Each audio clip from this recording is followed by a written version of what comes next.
Kalau undang-undang layanan publik sebenarnya secara jelas menyebut gitu masyarakat yang merasa digerugikan terkait dengan maladministrasi yang dilakukan oleh badan-badan penyelenggara layanan publik itu bisa meminta ganti rugi, kompensasi gitu. Ketika di lapangan, Bareskrim dengan tim itu memegang kabel itu, memegang kabel yang bilang putus tadi itu, dan hari ini dibawa ke Jakarta dan ditunjukkan dengan telanjang tangan, Bang.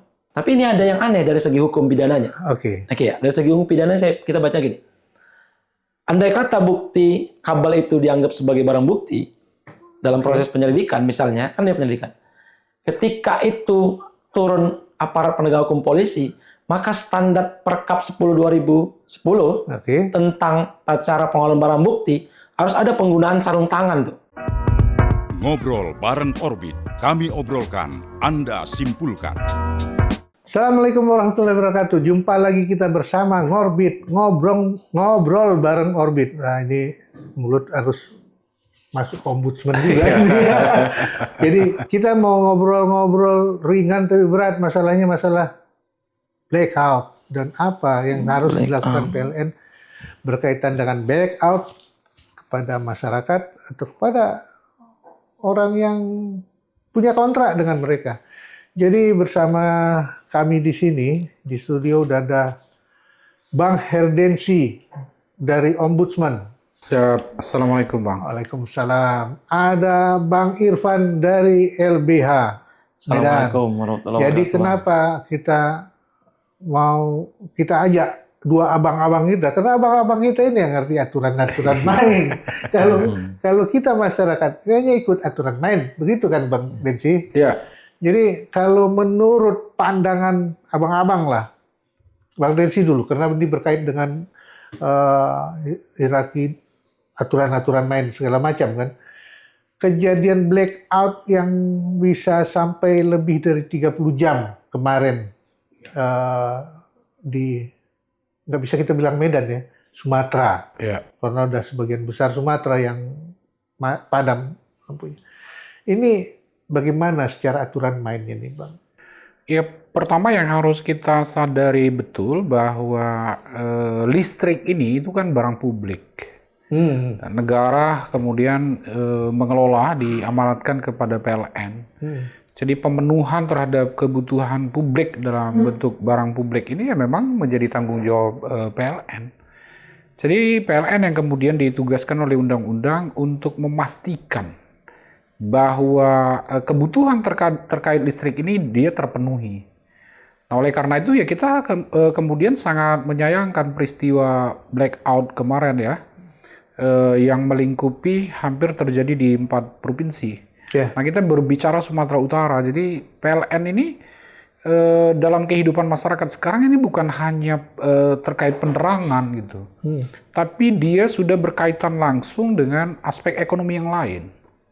Gitu. Kemarin teman-teman wartawan buat laporan terkait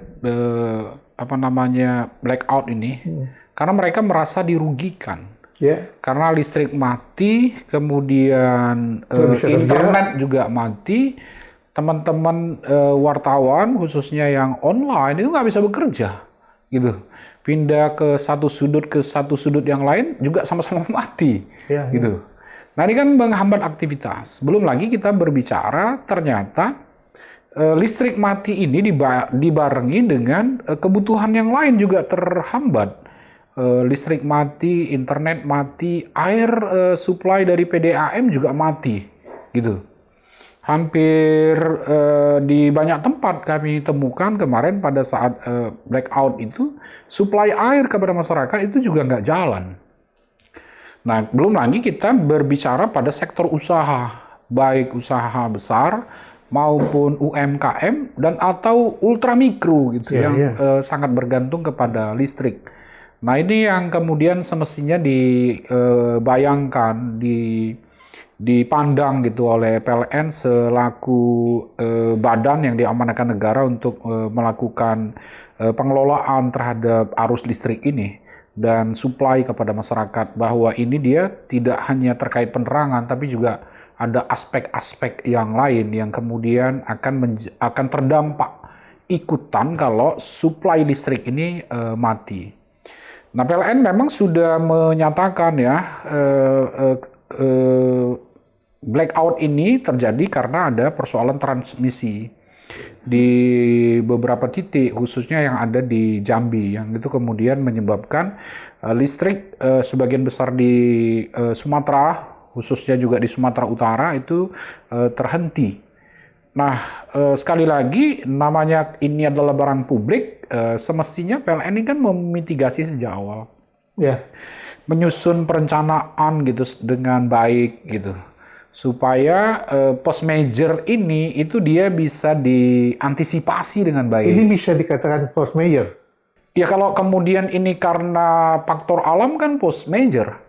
Tapi kalau faktornya alam, tapi kata mereka hanya gangguan transmisi. Ya. Kalau gangguan transmisi tidak bisa dikatakan force major, tetapi kegagalan kerja. ya, sejauh ini dari informasi yang disampaikan oleh PLN dan juga disampaikan ke kita, gangguan transmisi ini karena faktor alam. Oh, gitu. Itu. Nah, tapi kan menurut hemat kita karena ini barang publik, mestinya kan mitigasinya dilakukan dengan baik. Betul. Kalau misalnya ini terkoneksi antar lintas provinsi, mestinya kan juga ada penyediaan listrik cadangan dan lain-lain kan. Minimal switch ya, sehingga dia tidak mengganggu interkoneksi secara menyeluruh. Tidak mengganggu interkoneksi secara menyeluruh dan tidak terjadi pada waktu yang sangat lama. Bagi pelaku ekonomi misalnya, waktu 24 jam itu lama. Dengan potensi kerugian yang cukup besar. Bagi masyarakat pun itu lama. Bagi ibu-ibu rumah tangga itu kan juga lama. Menyebabkan kulkas rusak, TV rusak, dan lain-lain. Nah ini kan kalau seharusnya jadi pertimbangan. Mungkin kemarin nggak sampai rusak, segala macam. Tetapi si kulkas rusak, yang harganya pun mungkin seharga kulkas pula. Gitu. Tapi kalau kita bicara itu Bang Herdensi ya, pemirsa, sebetulnya selain kami ngundang Bang Herdensi dan Irfan, kami juga mengundang pihak PLN secara langsung tertulis dan ada juga bukti penerimaan undangannya. Cuman mungkin punya kesempatan di kesempatan lain mungkin mereka baru bisa datang. Terlalu sibuk dengan urusan blackout mungkin. Masih baru blackout ini kan. Nah, kita lanjut Bang Herdensi. Kalau kita lihat tadi, kalau memang dia terstruktur dan itu adalah obligasi negara kepada PLN, sehingga sedemikian rupa PLN harus punya rangkaian yang terstruktur dari rencana awal sampai mitigasi akhir dari sebuah kejadian kegagalan. Ya kalau kita lihat ruh dari undang-undang tentang pelayanan publik, sebenarnya siklus pelayanan publik itu kan diawali dari perencanaan. Artinya perencanaan itu mestinya dilakukan identifikasi terkait kebutuhan, identifikasi terkait dengan potensi muncul gagal penyelenggaraan layanan gitu. Ya kan? Ya. Nah, PLN saya kira ini bukan lembaga kecil, bukan badan kecil. Mestinya mereka punya itu. Satu-satunya di Indonesia. Iya, mestinya mereka punya itu. Nah, yang kedua, selain perencanaan, kemudian siklusnya ada pelaksanaan, gitu. Bagaimana memastikan bahwa seluruh kebutuhan terhadap barang-barang publik ini dia terpenuhi? Itu menjadi lembaga penyelenggara layanan yang kemudian yang harus memenuhi. Ada monitoring, ada evaluasi, gitu. Itu kan di siklus berikutnya. Mudah-mudahan itu ada dan mereka lakukan semua. Ya. Dan tidak ada yang di-skip, termasuk pemeliharaan dan segala macam. Betul. Ini kan mahal. Ya. Nah, ini kan bisa dimainin juga. Kita nggak tahu, Bang. Tapi kita tidak usah berpikir ke sana dulu, karena PLN nggak ada, nggak bisa kita bertanya sama mereka. Ya kan? Tetapi dari gambaran yang ada nampak, Bang Irfan, ada nggak gambaran bahwa di situ ada hal yang tidak sejalan atau tidak lurus dalam mata hukum? Dari pandangan dan regulasi yang kita himpun, LBH Medan menilai kalau terkait dengan blackout ini syarat akan dugaan kejanggalan yang sangat kuat. Alasan terkait dengan blackout-nya. Menarik kalau kita menilai apa yang disampaikan tadi, listrik sebagai kebutuhan utama hari ini. Sangat vital. Ya. Tanpa listrik, mati semua. Kira-kira begitu ya. Komunikasi, makanan, pekerjaan, kesehatan, pendidikan. Dan masyarakat juga harus tahu kan, kalau hari ini blackout itu alasannya karena teknis, ruas transmisi, dan gangguan cuaca ekstrim. Oke. Menarik pertanyaannya. Harus dipisahin loh Bang, antara teknis, transmisi, dan gangguan bencana alam. Awalnya itu. Dari klarifikasi dan permintaan maaf di Rut PLN. Ruas transmisi dan ada indikasi namanya cuaca ekstrim ya. Menarik pertanyaannya, apakah ada problem dalam masalah hukumnya ini? LBH meyakini ada dan sangat kuat. Pertama, alasannya itu nggak logis. Ya, alasan nggak logis dengan fakta ya. Kalau dia transmisi dan cuaca, kan begitu. Seharusnya bisa dijelaskan penyebab transmisi terjadi itu karena cuaca. Cuaca yang mana? Gitu kan? Kalau tadi disebut Bang Densi di sekitar Jambi, itu tepatnya Muara Bungo sampai Sungai Rumbai. Kalau ada gangguan cuaca, otoritas penjelasan gangguan cuaca itu BMKG. Ini masyarakat harus tahu. Tiba-tiba PLN bilang gangguan cuaca. Dan BMKG tidak mendukung hal itu. BMKG saya akan buktikan nanti. PLN bilang gangguan cuaca. Di mana titiknya? Gangguan cuacanya apa? Petir kah? Badai tornado kah? Gempa bumi kah? Gitu kan? Tanah longsor. Tanah longsor kah? Nggak ada. Itu satu. Kita telisik dan kita telusuri data. Kita cari bukti-bukti itu. Kita lihat akun resminya BMKG Jambi. Dilihat dari tanggal 22 itu, kejadian 22 Mei ya, kan begitu. BMKG sudah menjelaskan prediksi cuaca. Jambi itu relatif aman. Berawan dan hujan ringan. Secara provinsi. Secara provinsi. BMKG yang ngomong. Dan hari ini belum ada BMKG ngomong nih. Otoritas itu. Membantah itu pun belum ada ya? Belum ada juga. Karena dia bagian kan begitu. Itu satu alasan yang nggak logis ya. Kalau logis dia diberitahukan, oh karena petir, badai, dan ini gini-gini kan gitu. Yang kedua, alasannya adalah misalnya transmisi. Kan begitu. Tadi dia bilang, ini perusahaan besar. Masa tidak ada mitigasinya kalau ketika satu kabel itu rusak dan bisa mematikan listrik hingga mengamankan korban 8,3 juta. 8,3 juta pelanggan. Dari 13,1 pelanggan. Itu datanya CNN di Sinyari, kan begitu. Itu dua. Yang ketiga, proses berjalan nih, Bang. Dengan mata telanjang masyarakat bisa lihat, Bang. Tiba-tiba Bareskrim turun ke lapangan. Ke lapangan, ke tempat TKP lah kita bilang begitu. Sungai Rumbai itu ya. Ada video yang bisa dilihat dan sampai sekarang itu, ketika di lapangan, Bareskrim dengan tim itu memegang kabel itu, memegang kabel yang bilang putus tadi itu, dan hari ini dibawa ke Jakarta dan ditunjukkan dengan telanjang tangan, Bang. Itu di lapangan didapatnya. Tapi kan kondisinya memang sudah blackout mungkin. Iya, tapi ini ada yang aneh dari segi hukum pidananya. Ya, dari segi hukum pidana kita baca gini. Andai kata bukti kabel itu dianggap sebagai barang bukti dalam proses penyelidikan, misalnya, kan dia penyelidikan. Ketika itu turun aparat penegak hukum polisi, maka standar Perkap 10/2010 tentang cara pengelolaan barang bukti harus ada penggunaan sarung tangan tuh. Ini dengan tangan terbuka. Ini tangan terbuka, nanti videonya ada. Dengan tangan terbuka, ada yang megang potongan dan ada Bareskrim nunjukin ini gitu, kira-kira atau bagian potongan. Sehingga sidik jari siapa aja bisa nyambung. Abang sebagai presenter nyambung tentang hal. Kalau ada indikasi ketika barang bukti misalnya dipegang dengan tangan terbuka, itu adalah syarat untuk menghilangkan jejak sidik jari. Apalagi ada keringat, DNA, itu menghilangkan, itu beresiko.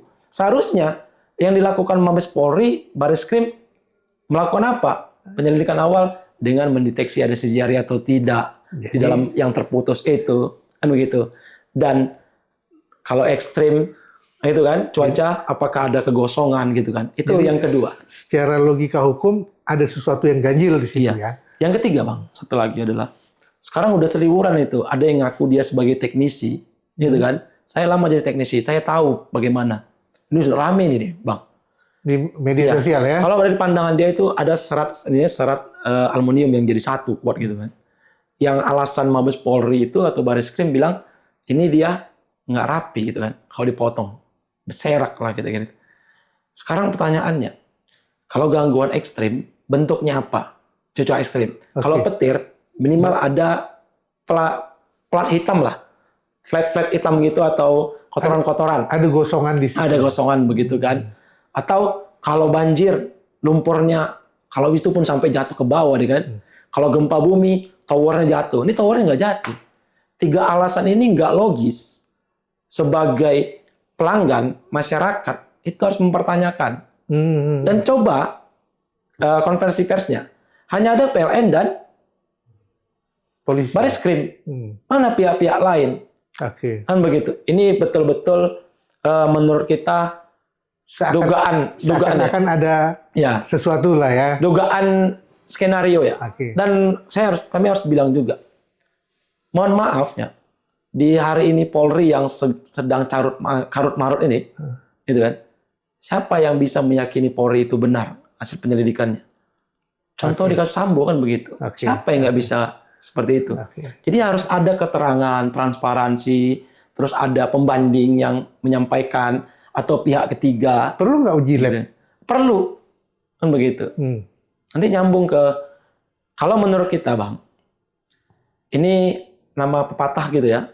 Kalau pepatah, orang yang masuk lubang yang sama itu namanya keledai, kan begitu kan? Keledai aja nggak mau masuk lubang yang sama 2 kali.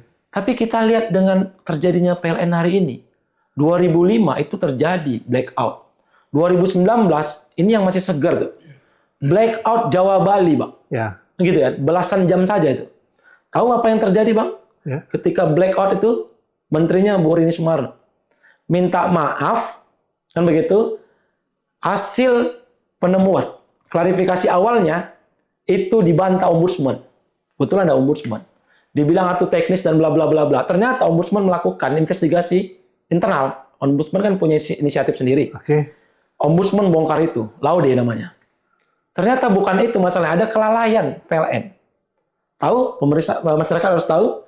Rini Sumarno minta maaf, Jokowi marah saat itu, dan diganti kompensasi 840 miliar untuk pelanggan dalam bentuk diskon tagihan. Diskon atau voucher ya? Voucher untuk tagihan listrik. Itu bang. Ya. Jadi ini simpelnya adalah PLN nggak belajar dari masalah sebelumnya. Jakarta juga pernah blackout. Iya itu. Jawa Bali 2019. Jakarta sendiri pernah. 2005 itu. Ya. Jawa Timur, Banten, gitu kan? Itu dia. Dan semua kompensasi ada. Nah, secara administratif itu memang ada kewajiban tanggung jawab dari pengelola layanan umum untuk memberikan kompensasi ketika dia fail dalam. Kalau undang-undang layanan publik sebenarnya secara jelas menyebut gitu masyarakat yang merasa digerugikan terkait dengan maladministrasi yang dilakukan oleh badan-badan penyelenggara layanan publik itu bisa meminta ganti rugi, kompensasi gitu. Cuman kayak kami lah masyarakat kecil, rakyat jelata yang melata, bisakah mengajukan hal seperti itu? Saya kira ini sudah dimulai melaporkan PLN ini kepada ombudsman, dilakukan oleh tadi udah saya sebut oleh teman-teman wartawan, media online. Gitu. Karena tadi merasa dirugikan, kami sendiri nggak bisa mengupdate berita dan lain-lain. Makanya kita kan menyebut bahwa sekarang listrik ini dia bukan soal listrik aja. Tadi sudah disebut Bang Irfan, listrik ini dia sudah terhubung dengan sektor-sektor lain, gitu. Nah ini yang semestinya kenapa tadi kita menyatakan seharusnya PLN ini dia punya perencanaan yang baik, mitigasi yang baik gitu. Sehingga peluang terjadinya blackout ini itu dia bisa diminimalisir gitu. Paling tidak dari sisi waktu. Ya kan gitu. Kalau kemudian betul ada bencana misalnya gitu, ada potensi alam, ya jalan keluarnya kan juga harus ada. Bagaimana kemudian mengatasinya? Iya. Nah itu yang kemudian kita sebut tadi di dalam perencanaan seharusnya analisis kebutuhan itu dia sudah muncul. Itu. Jadi dia udah bisa menggambarkan kan seandainya layanan dia gagal untuk sekian banyak, dia harus menyediakan anggaran juga untuk sekian banyak gitu. Pasti. Tapi gambaran-gambaran yang seperti itu masuk nggak dalam contingencies yang mereka punya? Nah itu yang kemudian akan kita klarifikasi sama PLN ya. Tapi ini pasti kalau ombudsman ini kan hierarki. Karena ini menyangkut antar lintas provinsi, kan begitu. Ya. Dan ini juga melibatkan kementerian, ini akan berbagi porsi antara ombudsman di daerah dengan ombudsman di Jakarta. Nasional gitu. Makanya selalu kita ini diminta update oleh Ombudsman RI, khususnya hari pertama, hari kedua terjadinya blackout nih sudah sejauh apa, sudah berapa besar persentasi wilayah-wilayah yang suplai listriknya udah terpenuhi, berapa wilayah lagi yang belum terpenuhi, apa informasi yang disampaikan oleh PLN di daerah kepada Ombudsman dan lain-lain. Nah itu yang kemudian kita terus update. Ini kalau ku dapat data nih ya, udah banyak ternyata blackout kita. Tahun 97 itu blackout Jawa Bali, 97. Ya. 2005 Jawa Bali. Iya, Banten juga. Ya kan? Jawa bagian barat 2019. Itu dia, Ya kan? Terus blackout Jakarta April 2026 baru. 5 kali. Sumatera 22 Mei terakhir. Berarti kan kalau untuk belajar udah panjang ya? Ya. Udah panjang. Udah panjang. udah master itu kan. 5 kali itu hitungannya. Iya kan? Kita sebut 3 kali, 5 kali itu datanya. 5 kali ternyata ya. Nah, fakta-fakta seperti itu bagaimana caranya rakyat mengajukannya, entah ke ombudsman jelas tadi kan. Ya. Kalau untuk hukum lain, misalnya kerugiannya kayak ada satu RT rumah tangga itu rugi sampai 100 juta. Iya. Nah, gimana caranya dia? Oke. Baik, Bang. Itu baru rumah tangga kan? Naik lagi Badan UMKM, usaha ya? badan usaha segala macam. Secara regulasi, masyarakat didapati mempunyai hak Ya. dalam Undang-Undang Dasar itu ya. Hak mendapatkan perlindungan, Betul. kenyamanan, keamanan dalam hidupnya dan seterusnya lah gitu kan. Perlindungan dan kepastian hukum. Serta prinsip equality before the law itu, perlakuan yang sama. Itu regulasi awal dasar kita lah. Untuk bergerak ya. Untuk bergerak. Oke. Turunannya jelas, undang-undang jelas sekali, Bang. Ada undang-undang konsumen. Ya kan? Undang-undang perlindungan nomor 8. konsumen. Iya, 8 tahun 99. Ya. Dalam pasal 4 itu menegaskan konsumen berhak mendapatkan barang dan jasa yang aman, nyaman, sehat dan seterusnya. Kan gitu. Barang dan jasa. Kelistrikan ini kan jasa. Ya. Satu itu regulasinya. Ini regulasi yang kuat. Ya. Selanjutnya ada lagi undang-undang kelistrikan. Ya. Undang-undang kelistrikan tahun 2009. Pasal 29-nya jelas mengatakan konsumen berhak mendapatkan listrik secara terus-menerus dan berkeandalan. Secara terus-menerus. Secara terus-menerus. Oke. Dan mendapatkan hak listrik secara berkeandalan. Artinya prima lah. Gitu. Satu lagi, turunan internal menteri. Ada nama Peraturan Menteri SDM. 18 2019. Dulu tahun 2017 ada. Yang ini yang update 18 2019. Diatur dalam pasal 6 junto pasal 6A-nya. Gitu kan? Dalam hal ketika ada pelayanan mutu yang jelek atau buruk, ada indikatornya adalah lama gangguan, jumlah gangguan, stabilitas, dan macam-macam. Oke.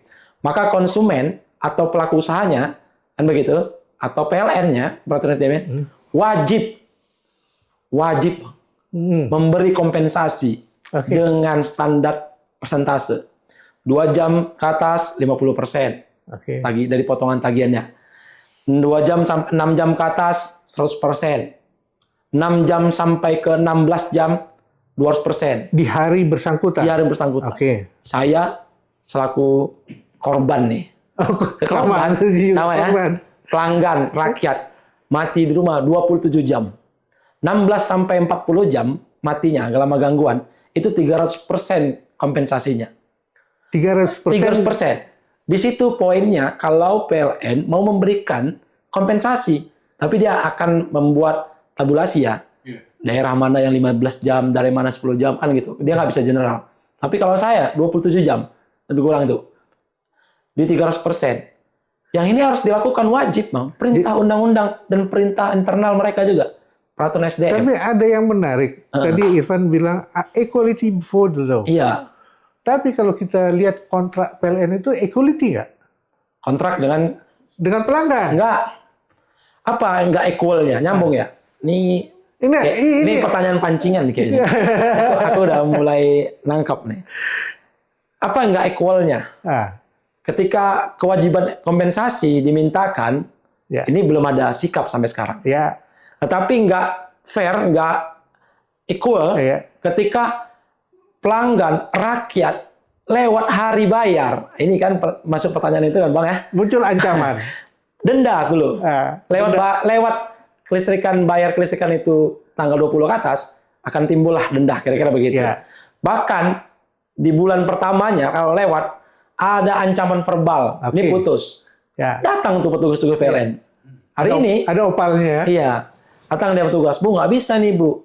Baru kita bilang nih, misalnya saya contohkan tuh dengan diksi gini.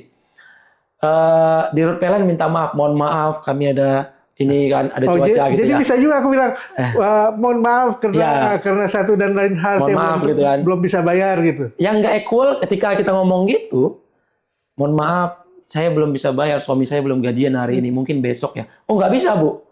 Ini udah jatuh tempo tanggalnya ini, gitu kan? Kan gitu kan? Kalau enggak ini Bu putus. Ini kan nggak fair, negara nggak hadir di situ. Oleh karena itu, berkaca dari kasus-kasus sebelumnya, blackout sebelumnya, kewajiban itu tidak ada lagi tawar-menawar. Jadi mutlak ya? Dan memang jadi satu alasan, kenapa Bareskrim turun tuh. Kenapa alasannya itu disandingkan dengan transmisi ya, dan cuaca ekstrim. Kalau ada cuaca ekstrim, mereka bisa menghindar. Dia force majeure. Iya. Ya, force majeure lepas dari tuntutan hukum manapun. Itu ditempelkan, dugaan kita begitu. Tapi ini masyarakat sudah. Tapi kalau dia transmisi yang rusak, itu dia one prestasi. Dan kita Bang, nyambung sedikit ya. Statement dan rilis LBM Medan itu tegas.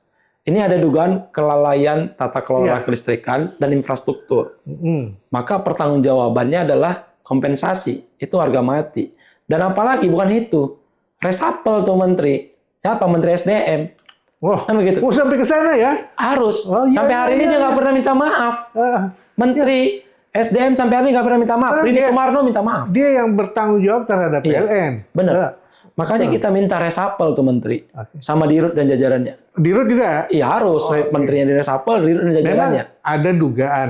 Ada dugaan di kalangan internal PLN sendiri udah kasak kusuk. Memang kasak kusuk nih. Kasak kusuk kenapa? Siapa yang akan digantikan dan siapa yang akan menggantikan akibat dari blackout ini. Dan ini wilayahnya nggak sedikit, berarti banyak personal PLN yang juga akan tergeser dan segala macam. Tapi kita nggak peduli itu. Sambung sedikit, Bang. Tentang ini, kenapa mereka itu harus diresapel? Kami bilang tadi, tata kelola kelistrikan itu, infrastruktur. Kalau berkaca dari Abang bilang 5, kita bilang tadi 3 blackout-nya. Seharusnya ini kan nggak terjadi, bilang Bang Densi. Dan Ombudsman salah satu pelopor, pembongkar kebobrokan di PLN. Coba kasih lagi. Kemarin itu sempat Ombudsman kena juga. Ketika dia ngumumkan itu, mati listrik Ombudsman. Ya Bang, pas konferensi pers mati juga listrik Ombudsman. Itu yang waktu Jakarta. Iya. Maka dari itu, sudah barang tentu ini harus ada pertanggungjawaban. Contoh Jepang deh Bang. Ketika menterinya gagal ngurusin kereta api, dia ngundurkan diri. Langsung, Memang di Indonesia ini, mau bencana, gempa bumi, mati orang pun nggak mau mengundurkan diri. Ini sebetulnya kan, kalau kita lihat ya, Bang Densi ya, sepertinya memang pengelolaan negara kita nggak belajar dari fakta yang pernah terjadi. Contoh yang terbaru, yang paling berat kita alami, ya, kita bencana alam, hidrometeorologi, itu kan juga akibat dari kelalaian, sehingga banyak hal yang membuatkan suasana jadi tidak bagus, alam juga jadi tidak bersahabat lagi, dan orang banyak mati. Oke, itu boleh bencana alam, tidak ada masalah. Tapi ketika layanan publik diabaikan seperti ini, bagaimana negara harusnya melakukan? Tanggung jawab dari Badan Pelaksanaan Layanan Publik itu dia memenuhi. Iya. Ya kan gitu, kebutuhan masyarakat terhadap itu tadi saya sebut barang, jasa, dan administrasi publik. Ya. Itu memenuhi. Ya, seperti makanya tadi kalau dia disebut kita ini punya banyak pengalaman blackout, semestinya kan pada siklus pelayanan publik kan ada evaluasi dia. Ya. Nah, mestinya ini kan kejadian kemarin-kemarin itu kan menjadi semacam momentum untuk melakukan perbaikan tata kelola kalau bahasa Bang Irfan. Supaya kita bisa memastikan bahwa keterpenuhan ini dia tidak mengalami kendala yang itu berpotensi mengikutkan aspek-aspek lain pada mata rantai kehidupan masyarakat atau pada mata rantai pelayanan publik gitu. Nah kalau ini dia terjadi secara terus-menerus memang berarti ada problem di situ terkait dengan karena tata problem kelolanya. ini di hal-hal yang relatif identik ya, relatif. Ya. Berarti memang pengelolanya yang harus ditegur. Sesuai dengan mungkin yang kata Bang Irfan tadi, menterinya pun kalau perlu dipertanyakan gitu. Resapel aja Bang. Tapi sampai sekarang kita lihat di pemberitaan belum ada Menteri SDM. Belum. Itu dalam ombudsman kan ngurus aturan-aturan yang memperbaiki negara nih. Kalau kita ya pastilah tidak sampai ke situ lah kajian kita. Itu kan kajian Bang Irfan dan teman-teman lah ya kan. Iya. Nah tapi itu tadi ada implikasi yang kemudian harus dibayar gitu oleh badan penyelenggara layanan yang gagal memenuhi kebutuhan, memenuhi kewajiban. Itu yang kemudian kita sebut maladministrasi. Apakah tidak terpenuhi kewajiban ini karena kelalaian? Apakah ada potensi penyalahgunaan wewenang? Apakah ada abai gitu untuk melakukan pemenuhan? Nah itu yang kemudian akan diidentifikasi oleh ombudsman, gitu. Nah kalau misalnya memang nanti kita temukan ada abai di situ, ada kelalaian di situ, ya berarti kan ada mal. Nah nanti ya kita tunggulah kajian dari Ombudsman RI, dan kalau kami sudah mulai menerima laporan dari masyarakat dan ini akan kami tindak lanjuti. Berarti Ombudsman akan melakukan hal terbaik untuk masyarakat. Iya. Dalam hal blackout kemarin. Di Sumatera Utara khususnya ya, laporan masyarakat ada dan itu akan kami tindak lanjuti. Dan mereka korban langsung dan mereka menjelaskan kerugiannya jelas. Kayaknya Ombudsman juga korban deh. Ya kita korban juga. Karena gimana pun 24 jam minimal mati juga kemarin kan. Betul. Kalau ada masyarakat WA kita, Bang, di rumah kami masih mati, kita jawab di rumah saya pun mati, Bang. Memang faktanya nggak bisa gitu. Nah, kalau lihat cerita tadi, Ombudsman juga akan melakukan investigasi lanjut dan mudah-mudahan akan ditemukan hal-hal baru. Wah, semoga sih halnya tidak negatif ya, karena gimana pun kita tidak berharap negatif terjadi. Tetapi dari hal yang positif pun ada kewajiban yang harus dilakukannya kan. Bisa jadi karena PLN lalai merawat transmisinya sendiri. Karena dari Bang Irfan tadi cerita, laporan BMKG tidak ada menggambarkan cuaca yang ekstrim di situ. Berarti ada kemungkinan kehausan atau umur dari transmisinya ini udah terlalu tua, gampang putus segala macam ya. Kita nggak tahu. Dan itu belum ada investigasinya. Siapa tahu kabel yang dipegang itu memang kabel yang udah rapuh. Mungkin itu akan diinvestigasi lanjut sama Ombudsman. Karena itu tanggung jawab pemerintah sebagai penyelenggara negara untuk bertanggung jawab pada publiknya kan. Nah, dari hal-hal seperti itu, langkah hukum seandainya PLN tidak sanggup atau tidak mau menyatakan apa harus dipilotkan. Kan nggak mungkin kan. Kalau dipilot mati kita nanti. Bang.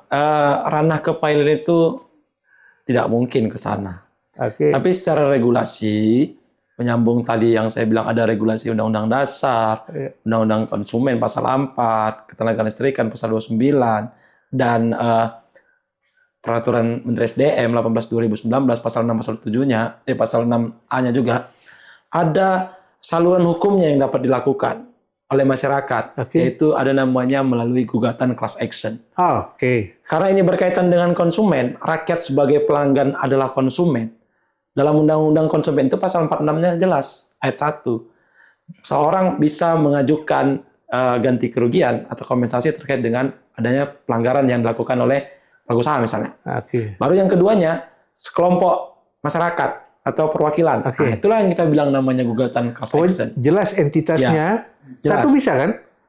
Kalau dia perwakilan, setidaknya lebih dari satu. Kalau kan begitu. Pribadi, harusnya bisa saja. Misalnya satu guru ada di belakangnya banyak, tapi kan penguatannya kan harus lebih banyak lagi. Tapi ini nggak perlu harus lewat BPSK kan? Kalau ini udah lagi nggak ranahnya BPSK. Kan begitu. Ini masuk ke ranahnya gugatan class action. Ada regulasi Mahkamah Agung juga. Lewat BPSK juga masyarakat bisa. Bisa aja, tapi nggak efektif. Nggak efektif. Jadi lebih efektif dia kalau memakai jalur class action. Benar. Kalau BPSK dia personal lah gitu ya. Satu misalnya bank yang beli sepeda motor bla bla bla dan begitu ya. Kayak aku kan misalnya aku yang mau menandatangani kontrak dengan PLN ya. Dan aku merasa dirugikan PLN, aku menuntut melalui BPSK kan bisa. Bisa, tapi ini Bang cakupannya kan luas. Korbannya karena lebih korbannya masif ya. 8.300.000 lebih kurang begitu hasil data dari CNN kan begitu. Makanya class action itu ditopang dengan regulasi Mahkamah Agung yang sudah membenarkan. Regulasinya tentang Perma nomor 1 tahun 2002 tentang tata cara gugatan perwakilan. Potensinya gimana? Kalau potensi gini, kenapa aku bertanya potensi? Dalam penegakan penegakan hukum di Indonesia ini kadang-kadang rakyat agak melihat ada kesenjangan. Iya. Ada power, kekuatan yang lebih kuat. Iya. Mispower hilang. Nah, rakyat ini kan kalangan yang powernya kecil. Iya. Nah, ketika class action diajukan, dia nggak punya duit. Iya. Bagaimana? Nah, negara tidak menjamin itu bisa dilakukan rakyat. Putus class actionnya. Rugi rakyat lagi. Podcast ini kita harus memberikan semangat ke rakyat. Ya. Stigma itu harus dihilangkan. Betul. Lagi-lagi rakyat dianggap lemah dan rakyat itu adalah otoritas terkuat di negara ini sebenarnya. Dalam tatanan negara, kedaulatan. Tapi dalam pelaksanaan praktek yang kita lihat sekarang, kalau rakyat itu tidak punya duit, bisa dia class action. Mungkin tuh mendaftarkan ke pengadilan ini dia nggak sanggup. Inilah jawabannya, Bang. Sekarang kan ada lembaga-lembaga bantuan hukum, ada NGO, nah itu ada orang yang banyak yang mendukung tentang keadilan, kan begitu. Masyarakat nggak usah khawatir. Contohnya LBH hari ini di forum ini atau di podcast ini kita bilang masyarakat silahkan mengadu ke LBH Medan dan kita saat ini sedang mengumpulkan fakta-fakta dan akan mendorong ini untuk diajukan gugatan class action. Kan begitu. Kalau kita tenang. Iya. Dan tentang kekhawatiran tentang pembiayaan, ini kan rakyat bukan satu orang. Kalau dia bersatu kuat, gitu kan? Maka ini makin kuat. Tapi ini nggak ujuk-ujuk langsung ke class action. LBH mengingatkan secara tegas ya, dan NGO lain misalnya, kalau PLN harus sadar, Menteri SDM harus sadar, jangan sampai ini class action. Maka akan lebih dampaknya lebih besar lagi. Betul. Dan akan terjadi pengulikan, pembukaan borok-borok. Ombudsman akan bekerja lebih keras. Kita dukung, sangat mendukung. Maka harus ada kesadaran PLN dan kesadaran Menteri SDM. Bentuk kesadaran sudah nyata. Bukankah permintaan maaf itu yang disampaikan di RUT itu dengan kata diksi maaf itu bentuk pengakuan atas kesalahan, Bang. Gitu kan? Kalau dia udah ngaku kesalahan dengan embel-embel yang nggak jelas, maka ini menjadi kecurigaan masyarakat. Jadi perjelaslah kesalahanmu itu. Gitu. Perjelas dulu kalau mau itu selamat kira-kira. Makanya kita bilang tadi, kalau ini dikaitkan dengan cuaca ekstrim, itu ada dugaan kuat mau menghilangkan kompensasi. Tapi itu masyarakat sekarang cerdas. Rini Sumarno melakukan itu 2019. Kenapa PLN kali ini enggak? Kan begitu. Harus terus terang, memang di negara ini yang kurang integritas sama kejujuran. Kalau mereka jujur saja, rakyat tidak akan mengolok-olok. Sampai hari ini, silahkan lihat di media sosial, PLN, Menteri SDM jadi ulikan-ulikan. Dari doxing lah atau apalah gitu, penghinaan terus lah. Mau sampai kapan? Kan begitu kan? Maka segerakan kompensasi itu, perbaiki tata kelolanya, kan begitu, dan selesaikan semua problem yang ada di PLN. Ya. Selalu tuh PLN itu kan problem, tapi pejabatnya dompetnya tinggi terus tuh, kan gitu kan?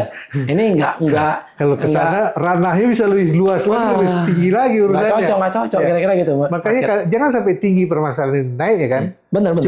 Cukup sampai di tataran standar. Itu selesai. Makanya jangan sampai dia nunggu class action, kalau enggak itu makin repot dia. Class action bisa aja dari Medan ada, dari Jakarta ada, dari mana-mana ada.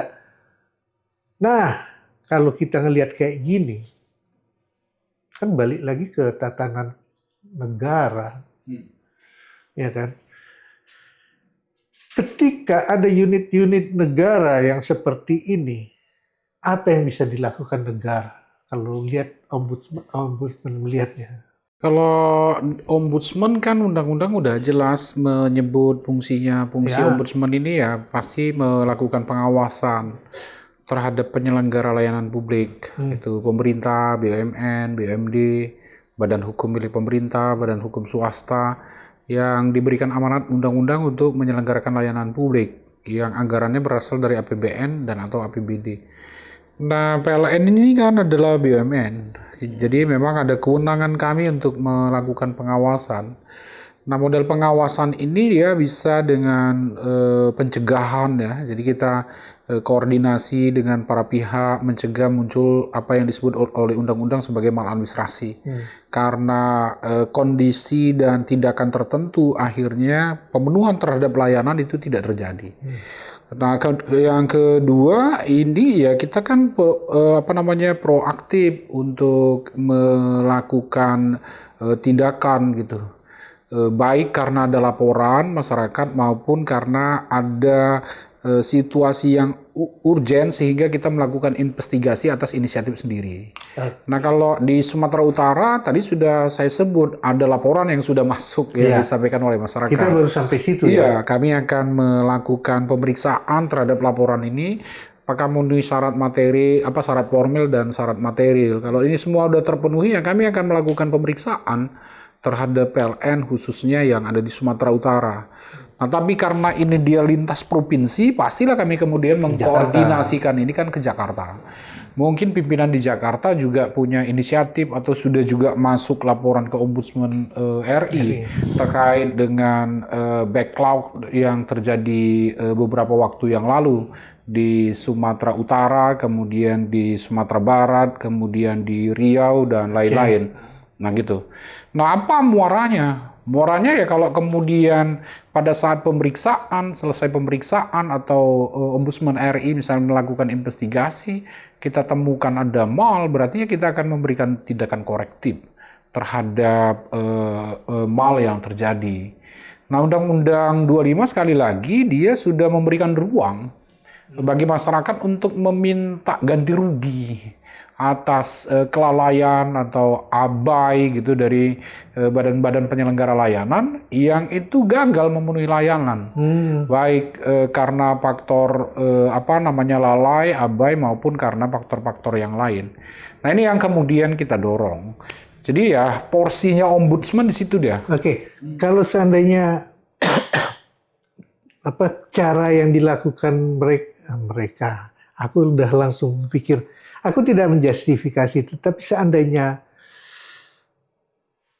tetap bersikukuh dengan kata itu force majeure, mengarahkannya kepada force majeure, masih adakah langkah yang bisa kita lakukan melalui ombudsman? Ombudsman kan diberikan ruang oleh undang-undang untuk menyebut apakah ada mal atau tidak ada mal administrasi. Kan gitu. Ya. Jadi kalau ombudsman dalam pemeriksaannya ternyata menemukan mal, itu dari faktor-faktor yang bisa kelalaian dan lain-lain. Ya maka kemudian ombudsman punya kewenangan untuk memberikan tindakan korektif kepada lembaga tersebut. Berarti kalau tindakan korektif ini tidak ditindaklanjuti, maka ombudsman RI itu bisa mengeluarkan rekomendasi untuk mereka kemudian menindaklanjuti apakah itu melalui DPR atau melalui presiden. Nah itu kan ruangnya gitu. Berarti besar kemungkinan rakyat untuk mendapatkan haknya dalam hal blackout kemarin. Ya kita berupaya maksimal ya menemukan fakta gitu dari peristiwa ini.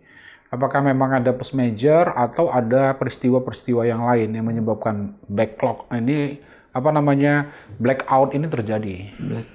Nah, kalau aku memang penasaran tetap dalam hukum ini. Kan ada upaya force majeure.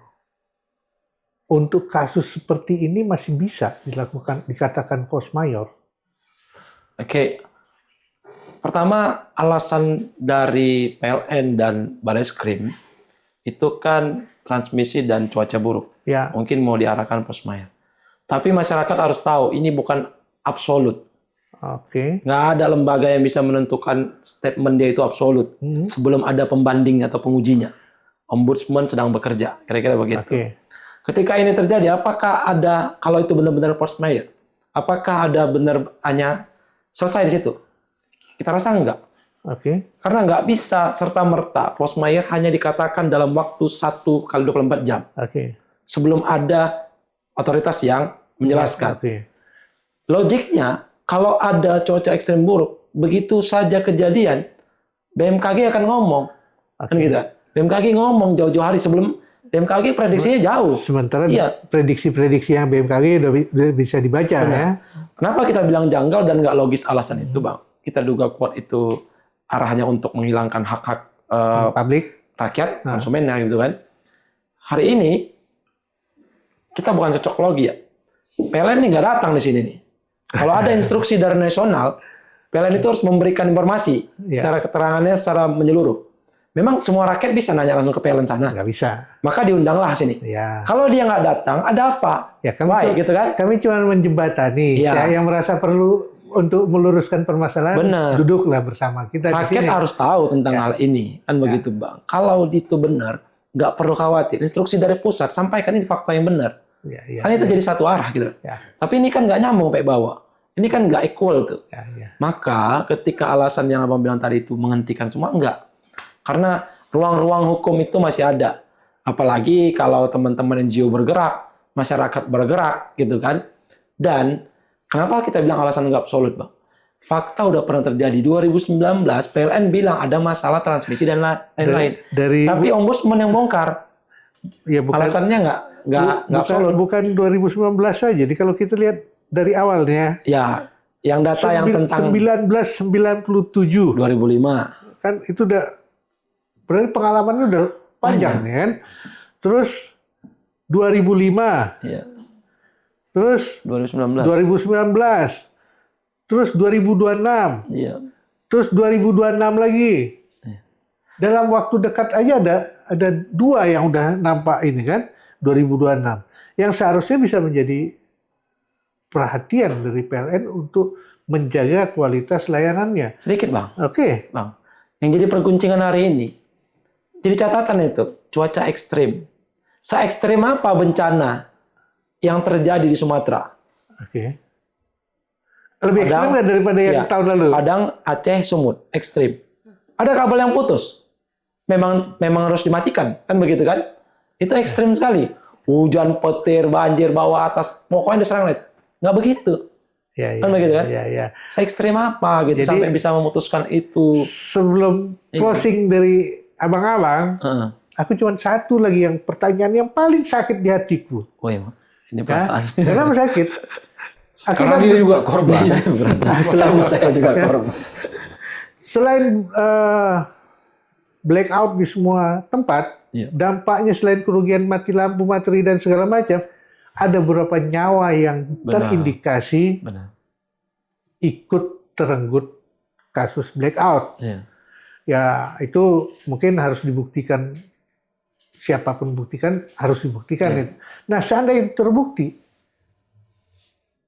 gimana negara bersikap dan bagaimana hukum harus melakukannya?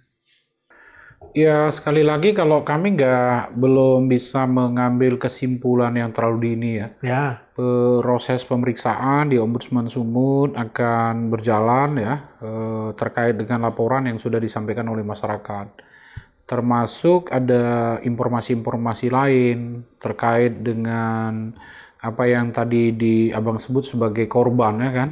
Ya, itu juga akan kami pelajari. Karena kematiannya mungkin belum sampai ke ombudsman. Betul.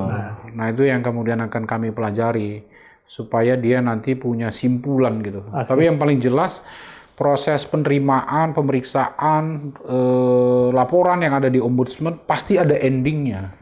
Endingnya itu pasti ada pernyataan maladministrasi atau tidak ada maladministrasi. Itu ditunggu sama masyarakat. Minimal masyarakat Sumatera Utara yang ikut bergabung dengan kita. Nah, kalau secara hukum bagaimana? Ini nyawa loh, katanya lebih dari 2, tapi fakta yang pastinya masih belum tentu.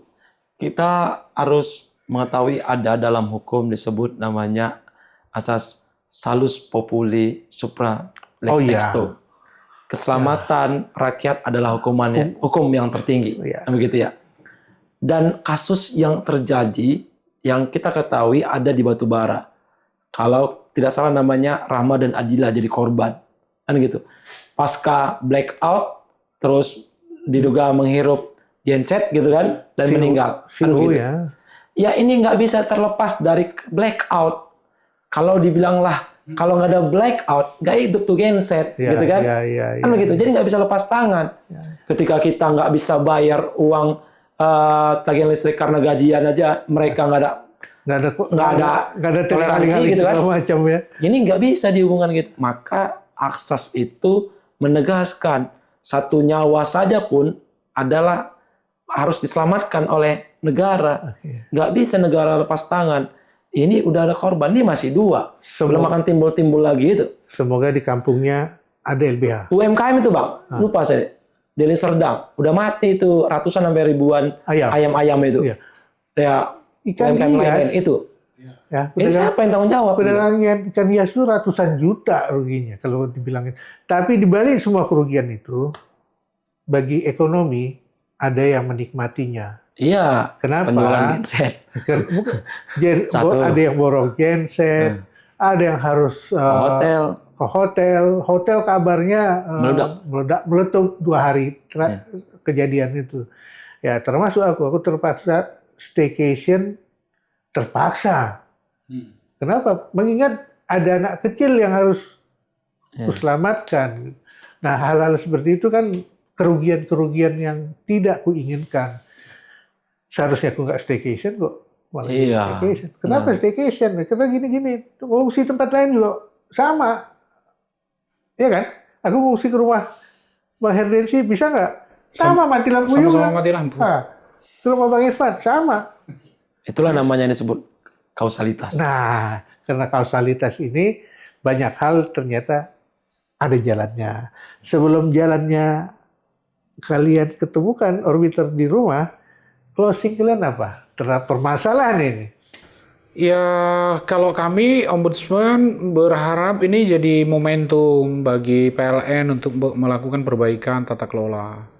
Walaupun kita sebenarnya belum sampai kepada kesimpulan, tapi kalau blackout ini sebenarnya sudah terjadi berulang, apakah itu karena betul-betul cuaca ekstrim ya, atau ini karena ada abai dari pengelola, ini kan jadi momentum untuk lakukan perbaikan.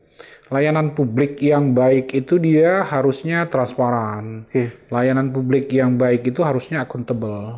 Tapi yang paling penting dari layanan publik yang baik itu responsif. Memberikan respon yang cepat terhadap apa yang sebenarnya menjadi kebutuhan publik gitu. Jadi Nah, itu mereka harus punya contingency plan yang betul. Betul. Itu yang kemudian kita harapkan dari PLN. Dia punya respon cepat. Ada ketanggap daruratan gitu kalau bahasa sederhana ya kan. Bukan kepanikan sesaat, bukan kepanikan untuk kemudian minta maaf. Nah, itu yang kita harapkan. Sehingga peristiwa ini dia bukan peristiwa yang terus berulang. Oke. Terima kasih Bang Tensi. Gimana? Ya, kalau LBH Medan tegas ya. Pertama itu harus memulihkan hak korban ya. Dalam hal ini hak rakyat sebagai pelanggan. Dalam bentuk apa? Kejadian kerugian fakta. Nggak bisa dielakkan. Maka kewajibannya secara 3 regulasi tadi, konsumen, ketenaga listrikan, dan regulasi peraturan Menteri SDM, wajib memberikan kompensasi dengan ketentuan seperti itu. Itu yang pertama. Yang kedua, melakukan evaluasi menyeluruh secara komprehensif. Mulai dari menterinya, ya kalau kita minta menterinya reshuffle gitu kan, dan dirutnya, evaluasi jajarannya. Itu internal ya, penyelenggaranya. Evaluasi menyeluruhnya apa? Mitigasi tentang kelola kelistrikan dan infrastruktur. Ini beresiko besar kalau ini tidak dievaluasi secara menyeluruh. Cuman gara-gara satu kabel ada 4 provinsi mati gelap gulita. Kalau perang udah habis duluan kita ini. Kan gitu kan? Iya. Cukup matikan listrik aja. Matikan aja listriknya, kita udah porak-poranda. Ya, karena kita semua habis. Makanya komunikasi rusak segala macam. Makanya yang kedua tadi evaluasi internal, evaluasi infrastruktur dan tata kelolanya itu penting. Mitigasi, jangan lagi ada kejadian ini. Kalau ini berulang, maka seperti pepatah tadi gitu kan Bang, jelas. Yang ketiga adalah apa? Yang ketiga ada tanggung jawab dari PLN yang hari ini berkata jujur yang dibilang tadi. Setelah itu kompensasi, setelah itu reshuffle, dan berkata jujur apa sebenarnya fakta yang terjadi. Kan itu. Transparan. Iya, jangan tiba-tiba ganti kan. Ternyata dia nggak ngasih tahu alasannya apa. Ini kan nggak jadi pembelajaran. Itu yang takutnya. Iya. Nanti diganti-gantinya dulu. Nulusnya lebih parah.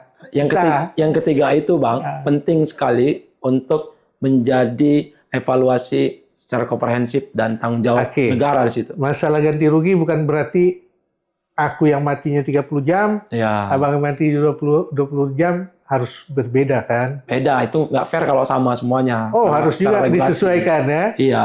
Oke, semua udah kami ulas, sudah kami obrolkan di sini.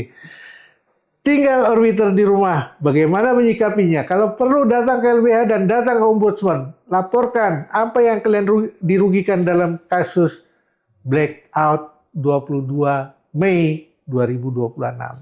Sampai di sini, Assalamualaikum warahmatullahi wabarakatuh. Waalaikumsalam warahmatullahi wabarakatuh.